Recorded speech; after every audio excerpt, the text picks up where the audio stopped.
함께 보실 하나님의 말씀은 마태복음 13장 5절에서 6절 그리고 20절에서 21절 말씀입니다. 먼저 5절에서 6절입니다.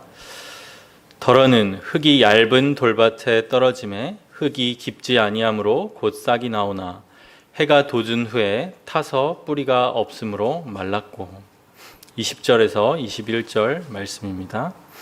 돌밭에 뿌려졌다는 것은 말씀을 듣고 즉시 기쁨으로 받되 그 속에 뿌리가 없어 잠시 견디다가 말씀으로 말미암아 환난이나 박해가 일어날 때에는 곧 넘어지는 자요. 아멘. 하나님의 말씀인 씨가 돌밭에 떨어집니다. 이 돌밭에 떨어진 씨에서는 금방 싹이 나옵니다. 하지만 이 싹은 뜨거운 햇볕이 내리쬐자 금세 또 말라버립니다. 예수님께서는 이 돌밭에 대해 말씀을 듣고 즉시 기쁨으로 받지만 말씀으로 인하여 환난이나 박해가 일어날 때 곧 넘어지는 자라고 말씀을 해주십니다. 오늘 특별히 두 가지에 대해서, 즉 진짜 열매를 맺지 못하는 이 돌밭의 상태와 또 우리들을 걸려 넘어지게 하는 시험, 그리고 그 시험에서 유일한 소망이 되시는 우리 주 예수님에 대해서 살펴보기를 원합니다. 먼저 본문을 통해 알려주시는 돌밭의 특징들을 살펴보겠습니다. 여러 번역본들에서는 돌 무더기, 돌 투성이 이런 의미들을 확인할 수가 있습니다. 말 그대로 이 돌밭은 표면에 그 작은 돌들이 아주 많이 깔려 있는 그러한 땅을 생각하시면 될 것 같습니다. 첫 번째 특징은 그 밭에 돌들이 아주 많다는 것입니다. 두 번째로 이 돌밭은 흙이 얇습니다. 씨앗이 잘 묻혀서 제대로 자라려면 씨앗이 적절한 깊이로 묻힐 수 있는 그런 흙이 있어야 됩니다. 잘 묻혀야 합니다. 흙의 깊이가 어느 정도는 돼야 하는 것입니다. 하지만 이 돌밭은 그 흙이 아주 얇습니다. 본문에서도 흙이 얇은 돌밭에 떨어짐에 라고 말씀합니다. 씨를 실제로 덮을 수 있는 흙은 아주 얇고 또 그 위에 돌들이 많이 있는 것입니다. 그 결과 역설적이게도 싹은 빨리 나옵니다. 생각해 보시면 이 싹이 나오려면 심긴 씨앗에서부터 줄기가 자라나서 그 씨앗이 묻혀있는 흙의 깊이만큼 줄기가 자라나야 됩니다. 그 흙의 깊이만큼 줄기가 자라서 싹이 흙을 뚫고 나와야 우리 눈에 이제 싹이 보입니다. 근데 만약에 그 씨를 덮고 있는 흙이 아주 얇다면, 그러면 그 씨에서 줄기가 아주 조금만 자라도 그 씨가 금방 위로, 흙 표면으로 눈에 보이도록 되는 것입니다. 그래서 이 돌밭에서는 오히려 싹이 빨리 나옵니다. 본문에서도 곧 싹이 나오나 라고 말씀합니다. 이제 세 번째 특징은 돌밭에 심겨진 이 씨는 뿌리가 없다는 것입니다. 식물이 뿌리가 아예 존재하지 않을 수는 없겠지만 뿌리의 기능을 제대로 감당할 수 있는 뿌리가 없다는 것입니다. 깊이 뿌리를 내려서 그 땅으로부터 양분과 수분을 흡수해야 하는데 그런 기능을 할 수 있는 뿌리가 없는 것입니다. 앞서 말씀드린 것 같이 흙이 얇기 때문에 뿌리도 깊이 내릴 수 없습니다. 그 결과 평상시에는 괜찮습니다. 싹도 금방 나오는 것처럼 보입니다. 하지만 햇볕이 내리쬐고 수분과 양분이 부족해지면 그 싹은 금방 말라버립니다. 오늘 본문 말씀과 같이 해가 돋은 후에 타서 뿌리가 없으므로 마르게 되는 것입니다. 예수님께서 이 돌밭의 의미를 설명해 주십니다. 먼저 이 상태에 대해 말씀을 듣고 즉시 기쁨으로 받되 라고 말씀하십니다. 즉 이 상태는 실제로 말씀을 듣고 그리고 그 말씀을 거부하지도 않고 또 받아들인 상태입니다. 지난번에 살펴보았던 길가의 상태, 그러니까 새들이 와서, 악한 자가 와서 말씀을 빼앗아가 버리고 그래서 말씀을 전혀 믿음으로 받지 못하는 그런 상태와는 다른 것입니다. 실제로 누가복음에서는 이 돌밭의 상태에 대해서 잠깐 믿다가 라고 말씀합니다. 그러니까 결과적으로 시험을 이겨내지 못했지만 참 열매를 맺지는 못했지만 말씀을 받아들이는 것처럼 보이고 믿기도 했던 것입니다. 그렇게 이 돌밭의 상태는 우리들과 같이 교회에 다니고 말씀을 듣고 또 읽는 그런 사람들에게 더 해당될 수가 있는 상태입니다. 한 가지 특이한 점은 이 비유에서 즉시, 곧 이런 단어들을 부정적인 의미로 사용하고 있다는 것입니다. 이 돌밭에서는 싹이 곧 금세 나온다고 말씀을 합니다. 그런데 그 결과는 또 금방 말라버리는 것이었습니다. 그 씨가 눈에 보이는 어떤 열매를 맺은 것 같아 보이지만 실상은 진정한 열매, 좋은 땅에서 맺히는 진짜 열매를 맺었다고 볼 수는 없는 상태인 것입니다. 즉 이 돌밭은 말씀의 씨가 겉으로 보기에는 땅에 심긴 듯 하지만 실제로는 우리 심령 깊이 자리하지 못한 상태입니다. 우리들도 말씀을 읽고 또 말씀을 듣습니다. 하지만 이 돌밭이 주는 교훈에 의하면 단순히 말씀을 눈으로 의식적으로 읽었다고 해서 또는 귀로 들었다고 해서 거부하지 않고 동의하고 받아들였다고 해서 이 말씀의 씨가 우리 심령 깊이 자리 잡았다고 볼 수는 없는 것입니다. 그리고 심지어 그런 상태에서도 돌밭과 같은 상태에서도 금방 눈에 보이는 싹을 낼 수도 있다고 알려줍니다. 우리들은 말씀을 통해서 우리의 죄와 연약함을 직면하고 그리스도를 통해 살아계신 하나님과의 교통까지 나아가야 합니다.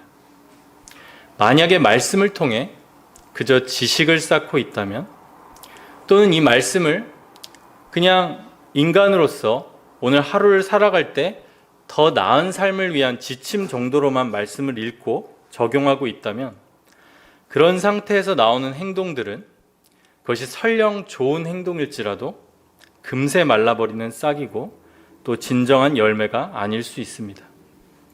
그것은 하나님과의 깊은 교통에서 나오는 복음으로 변화된 마음으로부터 나오는 진짜 열매가 아니기에 이런 종류의 행함은 해가 돋을 때 금방 말라버리는 싹처럼 어려움이 올 때 지속될 수 없습니다. 사랑하는 여러분, 말씀의 씨가 우리의 심령 깊이 자리 잡도록 해야 합니다. 그래야 주께서 기뻐하시는 진짜 열매를 맺습니다. 사실 좋은 일을 한번 하는 것, 종교적인 행위를 하는 것, 그리고 표면적으로 눈에 보일 때 하나님께 순종하는 것처럼 행동하는 것은 사실은 비교적 쉬운 일입니다. 인간의 힘으로도 그 일들은 얼마든지 할 수 있습니다. 하지만 우리가 반드시 알아야 할 것은 하나님께서 진정 원하시는 것은 우리의 마음의 중심입니다. 하나님께서는 우리 마음의 중심이 오직 그분을 향하고 마음 중심과 함께 그 마음 중심과 함께 모든 삶이 하나님께 바쳐지기를 바라십니다. 그리고 우리 마음 중심을 하나님께 드리는 것은 부패한 우리들로서는 사실은 절대로 할 수 없는 일입니다. 그 일이야말로 말씀의 역사가 필요하고 성령의 역사가 필요한 일입니다. 말씀의 씨가 우리 심령 깊이 자리 잡게 되려면 먼저는 말씀을 통해 우리의 모든 것이 하나님 앞에 다 드러나야 합니다. 그러려면 일단은 말씀을 깊이 묵상해야 합니다. 성령의 조명하심을 구하면서 읽고 또 읽으며 하나님의 뜻과 마음을 알기를 간절히 바라야 합니다. 이때 성령의 조명하심으로 말씀 앞에서 우리의 생각과 동기가 모든 것을 아시는 주님 앞에 다 드러나는 은혜를 주십니다. 그럴 때 우리는 살아계신 하나님 앞에, 말씀 앞에 정말 벌거벗은 몸으로 서게 됩니다. 그리고 그럴 때 우리들은 있는 모습 그대로 또 연약함과 애통함 가운데 그리스도를 의지하며 또 말씀을 통해 하나님과 교통하게 됩니다.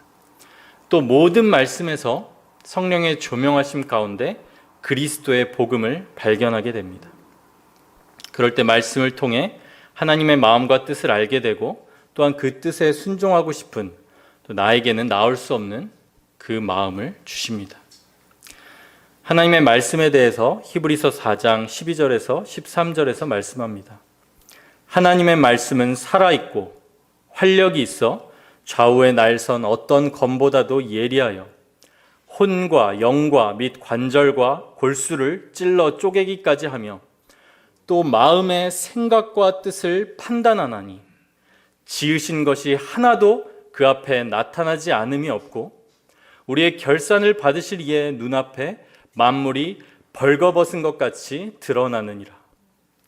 그러므로 우리에게 큰 대제사장이 계시니 승천하시니 곧 하나님의 아들 예수시라. 우리가 믿는 도리를 굳게 잡을지어다. 사랑하는 여러분, 말씀을 읽는 그 시간, 여러분들이 말씀을 묵상하는 그 시간이 우리들을 진정 살리고 있는지 함께 돌아보길 원합니다. 말씀의 씨가 10년 깊이 자리 잡아 열매 맺은 상태는 말씀의 역사로 우리 마음 중심이 드러나고 말씀 안에서 주시는 은혜로 인하여 우리의 부패한 마음이 그리스도의 복음으로 변화된 상태입니다. 그때 우리들은 비로소 우리 마음 중심을 하나님께 드리게 됩니다. 그 결과 겉으로 드러나는 행동뿐만 아니라 우리의 모든 생활이, 삶 전체가 바른 방향으로 향하게 됩니다. 거기서 진짜 열매들이 맺힙니다. 이제 두 번째 주제로 넘어가서 오늘 이 돌밭의 상태는 말씀으로 말미암아 환난이나 박해가 일어날 때 곧 넘어지는 상태입니다. 사실 우리들이 믿음으로 인해서 어려움을 겪을 때 시험에 드는 이유는 우리들 마음에 자기 중심적인 소망과 기대가 있기 때문인 경우가 많습니다. 주님을 따를 때 그래도 이 정도는 이루어졌으면 하는 그런 기대가 있는데, 그리고 내 생각에는 그것이 주님의 뜻과 배치된다고 생각되지도 않는데 오히려 현실에서는 그 기대와는 거리가 먼 어려운 상황을 만날 때 우리들은 시험에 빠지게 됩니다.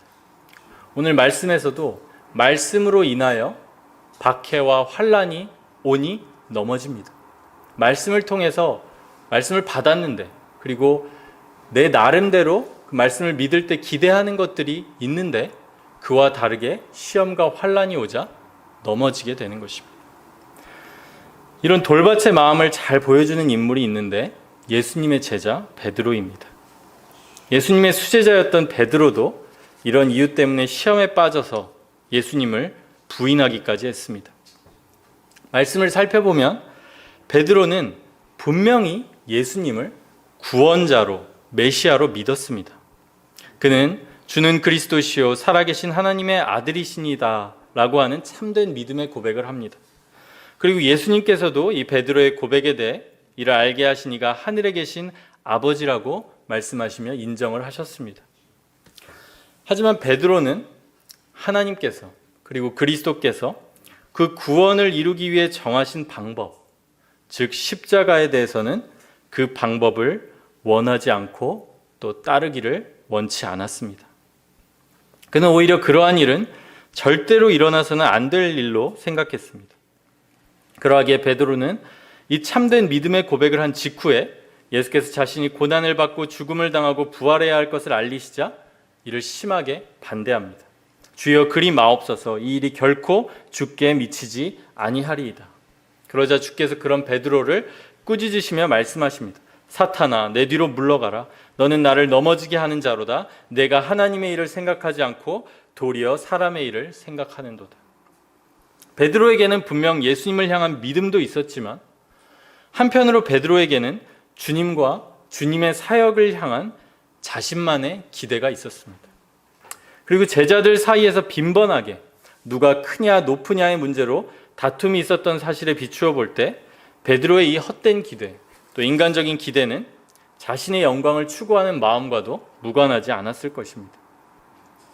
이러한 주님의 뜻과는 전혀 다른 기대를 가지고 있었던 베드로에게는 예수님께서 무력하게 붙잡혀서 십자가에 돌아가신 일은 절대 일어나서는 안 되는 일이었습니다. 그래서 그는 예수님께서 붙잡히실 때 칼을 가지고 대제사장의 종을 쳐서 귀를 베어버리기까지 합니다. 예수님을 믿는 베드로가 오히려 하나님의 뜻에 따라 진행되고 있는 가장 위대한 예수님의 사역의 진행을 막고 있는 그런 모습입니다. 주님의 뜻과는 너무나 다른 기대와 소망을 갖고 있던 베드로, 그는 주님이 붙잡히신 후 이제 처형을 당하게 되시자 결국 그 시험에서 무너져 내립니다. 그는 사람들 앞에서 예수님을 저주하고 맹세하면서 예수님을 부인했습니다. 예수님께서는 우리들에게 자기를 부인하고 나를 따라오라고 말씀하셨습니다. 그리스도의 십자가를 지고 예수님을 따라오라고 말씀하십니다. 우리들의 부인되지 않은 헛된 바람과 기대, 그것은 오늘 비유의 말씀에서 나오는 돌밭에 있는 수많은 돌들과도 같습니다. 이 헛된 바람과 기대들 때문에 복음의 말씀이 우리 심령에 더 깊이 심기지 못합니다. 그리고 그 바람들이 이루어지지 않거나 내가 기대하지 않았던 어려움이 닥칠 때 결국 시험에서 넘어집니다. 이 돌밭의 마음 상태로는 고난을 상징하는 강한 해가 돋는 날에는 결국엔 말씀의 씨, 생명의 씨가 말라버리고 맙니다.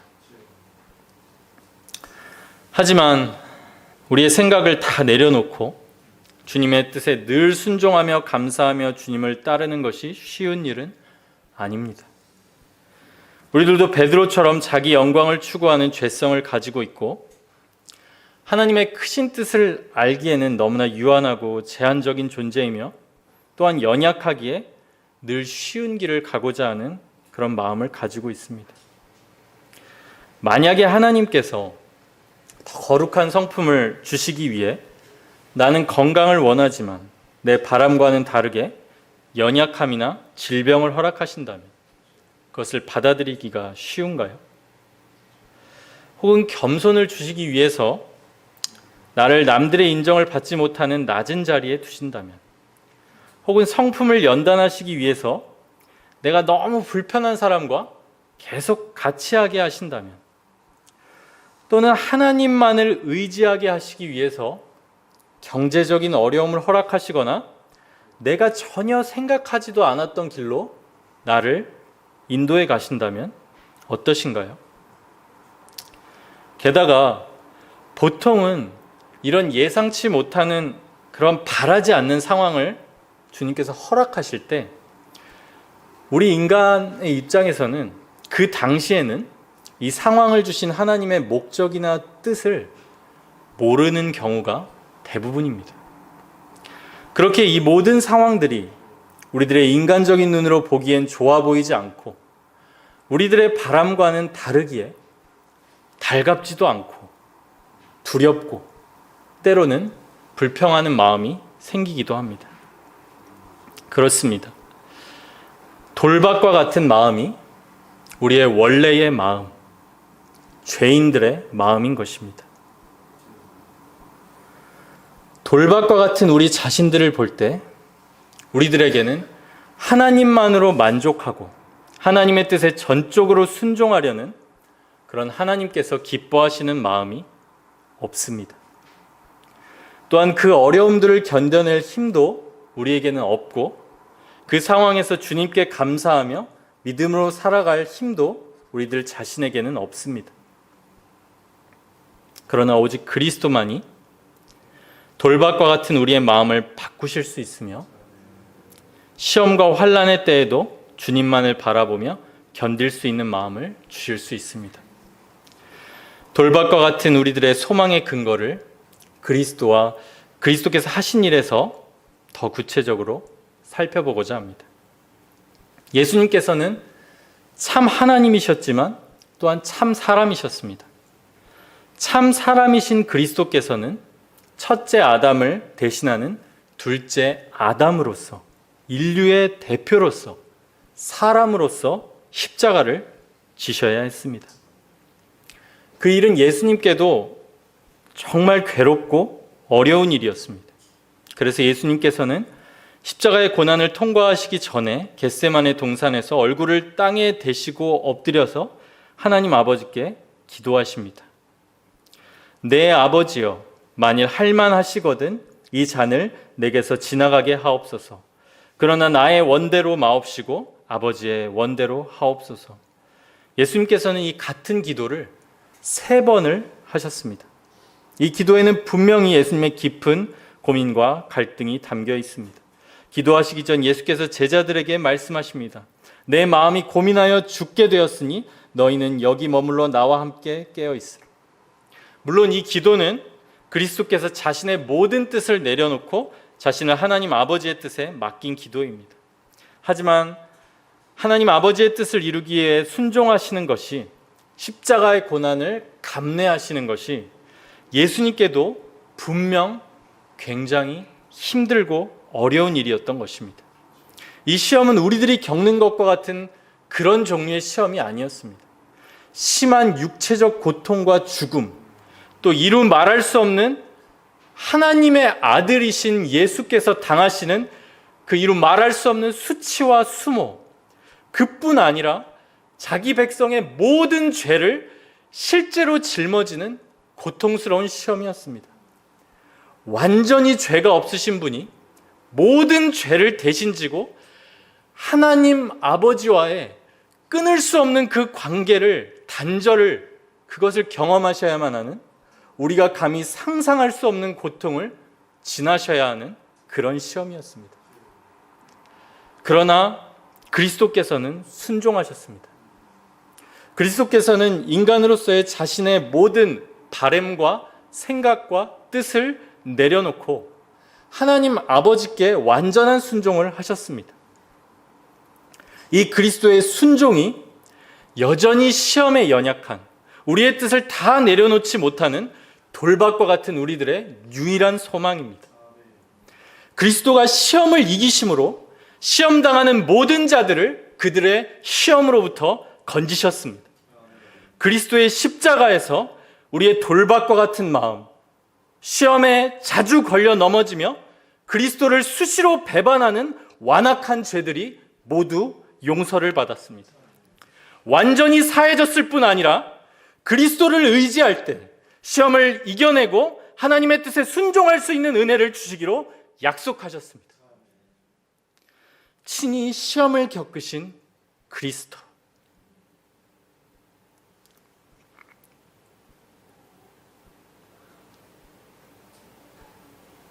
그분으로 인하여, 그분을 의지하여 우리는 시험 중에도 담대히 은혜의 보좌 앞에 나아갈 수 있게 되었습니다. 우리에게 있는 대제사장은 우리의 연약함을 동정하지 못하시리가 아니요,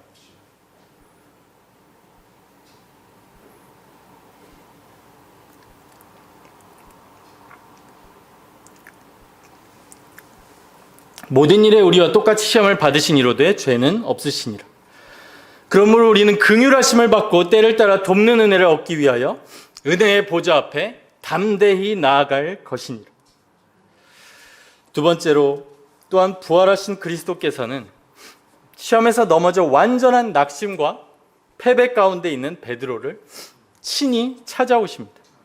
자신의 헛된 기대와 바람을 내려놓지 못했던 베드로, 그래서 환란이 왔을 때 시험에 무너져 예수님을 저주하고 부인했던 베드로, 그 베드로를 예수님께서 친히 찾아오십니다.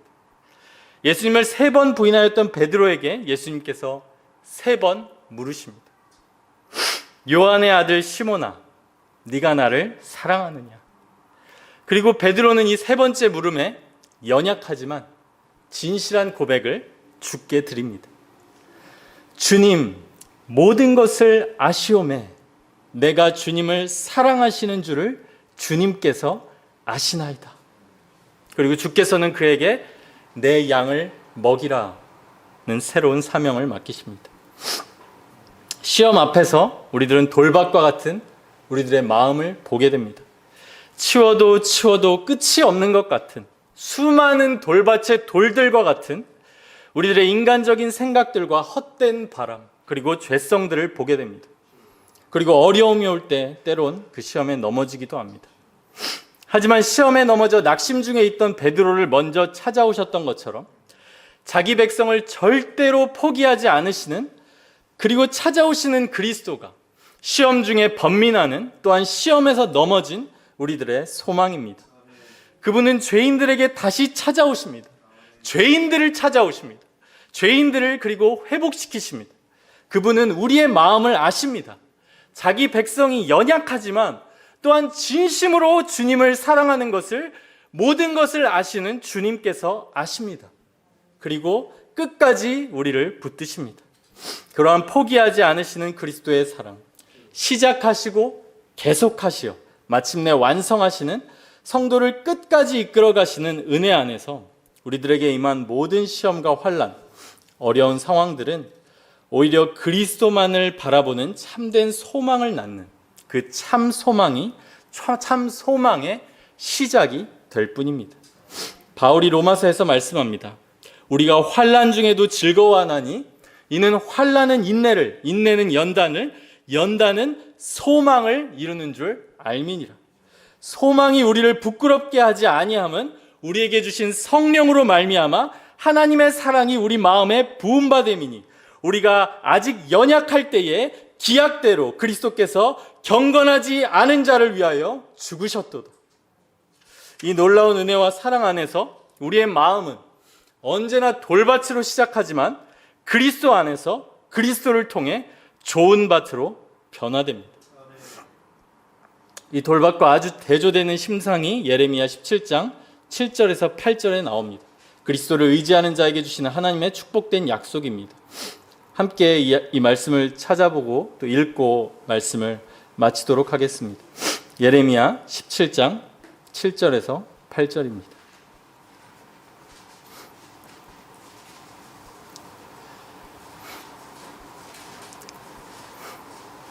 오늘 돌밭에 대해서 보았는데, 돌밭과 정반대되는 그리스도를 의지하는 자에게 주시는 하나님의 축복된 말씀입니다.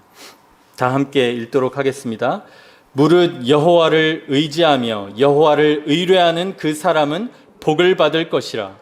그는 물가에 심어진 나무가 그 뿌리를 강변에 뻗치고 더위가 올지라도 두려워하지 아니하며 그 잎이 청청하며 가무는 해에도 걱정이 없고 결실이 그치지 아니함 같으리라. 아멘.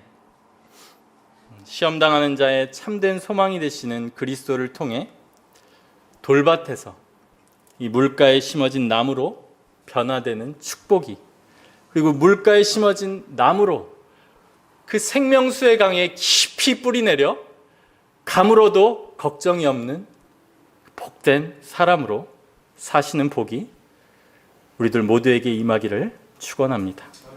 기도하겠습니다.